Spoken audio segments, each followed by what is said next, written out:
Hello friends, again welcome back to my YouTube channel. तो आज का हमारा जो वीडियो है वो आप सभी के लिए बहुत ही ज़्यादा इम्पॉर्टेंट रहने वाला है, इन्फॉर्मेटिव रहने वाला है। स्पेशली उनके लिए जो स्टूडेंट 12th के बाद बीएससी नर्सिंग, जीएनएम नर्सिंग या एएनएम नर्सिंग करना चाहते हैं। तो आज की इस वीडियो में मैं बात करने वाली हूँ कि बीएससी नर्सिंग, जीएनएम और एएनएम करने के लिए एंट्रेंस एग्ज़ाम, जी हाँ, एंट्रेंस एग्ज़ाम देना ज़रूरी है या डायरेक्ट विदाउट एंट्रेंस एग्ज़ाम दिए हम नर्सिंग में एडमिशन ले सकते हैं। तो मैं आप सभी को एक बात क्लियर कर देना चाहती हूँ कि बीएससी नर्सिंग, जीएनएम और एएनएम में आप डायरेक्ट या बोल सकते हैं बिना एंट्रेंस एग्ज़ाम दिए एडमिशन नहीं ले सकते हैं। अगर आप बीएससी नर्सिंग, जीएनएम और एएनएम में एडमिशन लेना चाहते हैं या करना चाहते हैं, बीएससी नर्सिंग, जीएनएम या एएनएम नर्सिंग करना चाहते हैं, तो जो झारखंड में हमारा एंट्रेंस एग्ज़ाम कंडक्ट होता है उसका आपको एंट्रेंस एग्ज़ाम देना पड़ेगा।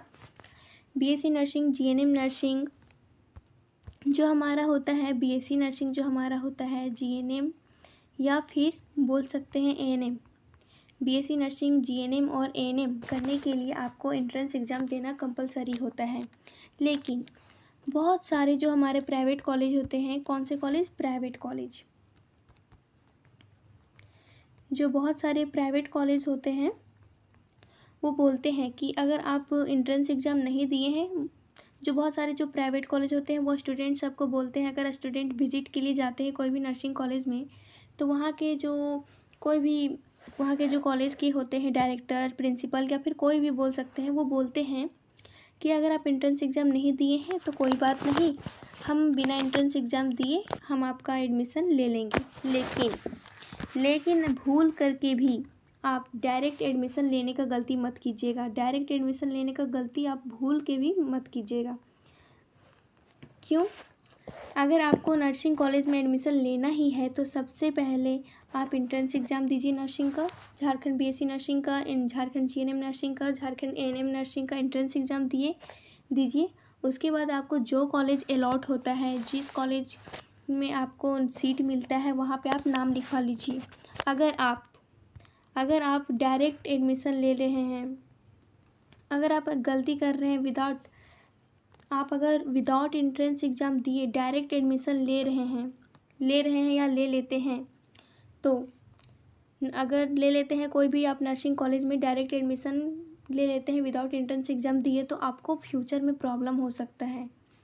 तो एडमिशन का जो सही प्रोसेस है उसके थ्रू ही एडमिशन लेना बेस्ट है इन नर्सिंग कॉलेज। अब आप सोच रहे होंगे कि क्या ही प्रॉब्लम हो जाएगा डायरेक्ट एडमिशन ले लेंगे तो सबसे पहले तो मैं बता दूं कि मेन प्रॉब्लम आपको कब होगा? रजिस्ट्रेशन के टाइम। कब आपको प्रॉब्लम होगा? रजिस्ट्रेशन के टाइम। जब आपका बीएससी नर्सिंग का बोल सकते हैं, जब आपका फर्स्ट सेमेस्टर का आपका एग्ज़ाम होने लगेगा या फिर जीएनएम का फर्स्ट ईयर का, एएनएम का फर्स्ट ईयर का, तो क्या रजिस्ट्रेशन में क्या प्रॉब्लम होगा? तो सबसे बड़ा प्रॉब्लम आपका क्या होगा? जब रजिस्ट्रेशन होता है तो यूनिवर्सिटी द्वारा सीएमएल रैंक मांगा जाता है। सीएमएल रैंक मांगा जाएगा, फिर आपको एडमिट कार्ड मांगा जाता है, स्टूडेंट का सीएमएल रैंक मांगा जाता है, एडमिट कार्ड मांगा जाता है, अलॉटमेंट लेटर, मतलब आपको कौन सा कॉलेज में सीट अलॉट होता है, अलॉटमेंट सीट या फिर अलॉटमेंट लेटर मांगा जाता है। ये सारे डॉक्यूमेंट आपके रजिस्ट्रेशन के टाइम मांगे जाते हैं। रजिस्ट्रेशन आपका हो जाएगा कंफर्म।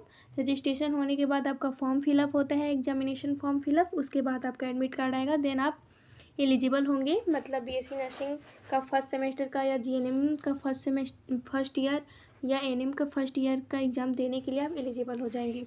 लेकिन अगर आप कोई भी प्राइवेट कॉलेज में जाके डायरेक्ट एडमिशन ले रहे हैं, अगर वो बोला होगा आपको कि हम विदाउट एडमिशन मतलब डायरेक्ट एडमिशन ले रहे हैं, ले लेंगे हम, आपको टेंशन लेने का कोई ज़रूरत नहीं है, एंट्रेंस एग्ज़ाम देने का कोई ज़रूरत नहीं है। और अगर आप उन लोग का बात मान करके एडमिशन ले लेते हैं डायरेक्ट, तो आपको क्या प्रॉब्लम होगा? जब आपका रजिस्ट्रेशन होगा तो आप सीएमएल रैंक कहाँ से लाएंगे? जब आप झारखंड बीएससी नर्सिंग या झारखंड जीएनएम या एएनएम का एंट्रेंस एग्ज़ाम देंगे ही नहीं, तो ये सारे डॉक्यूमेंट आपके पास आएंगे कहाँ से? नहीं आ पाएंगे। तो आपको रजिस्ट्रेशन के टाइम प्रॉब्लम होगा, आप सीएमएल रैंक प्रोवाइड नहीं करवा पाएंगे, एडमिट कार्ड नहीं दे पाएंगे, अलॉटमेंट लेटर ये सब नहीं दे पाएंगे। तो आपका रजिस्ट्रेशन कैसे होगा। अगर आप तो ये गलती अगर आप ऐसा करेंगे तो आपको प्रॉब्लम हो सकता है फ्यूचर में। अगर मान लीजिए रजिस्ट्रेशन भी आपका हो गया, अगर प्राइवेट कॉलेज कुछ घूस दे के या फिर कुछ पैसा मांग के, आपसे ज़्यादा पैसा मांग के या फिर घूस दे के अगर रजिस्ट्रेशन करवा भी दिया, तो फिर भी आपको फ्यूचर में प्रॉब्लम हो सकता है। आपको गवर्नमेंट जॉब लेने में फ्यूचर में आपको प्रॉब्लम हो जाए।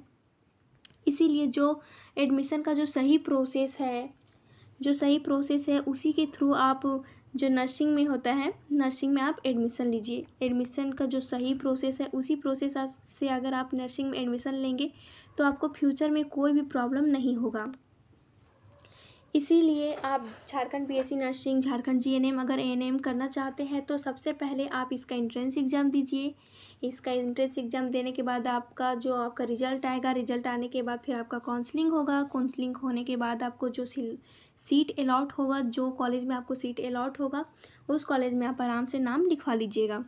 तो ये वीडियो का जो समरी है वो यही समरी है कि विदाउट एंट्रेंस एग्ज़ाम दिए आप भूल करके भी एडमिशन मत लीजिएगा in nursing college, private nursing college में या फिर गवर्नमेंट नर्सिंग कॉलेज में भूल करके भी विदाउट एंट्रेंस एग्ज़ाम दिए नहीं लिखवाइएगा। आप एंट्रेंस एग्ज़ाम दीजिए, नर्सिंग का एंट्रेंस एग्ज़ाम दीजिए, उसके बाद ही आप गवर्नमेंट कॉलेज आपको अलॉट होता है तो बहुत अच्छी बात है। या गवर्नमेंट कॉलेज अलॉट नहीं हुआ तो प्राइवेट कॉलेज अलॉट हुआ, तो अगर आप उसमें लिखवाना चाहते हैं नाम तो उसमें लिखवाइए, लेकिन बहुत ही ज़्यादा कंपलसरी है कि आप एंट्रेंस एग्ज़ाम दीजिए।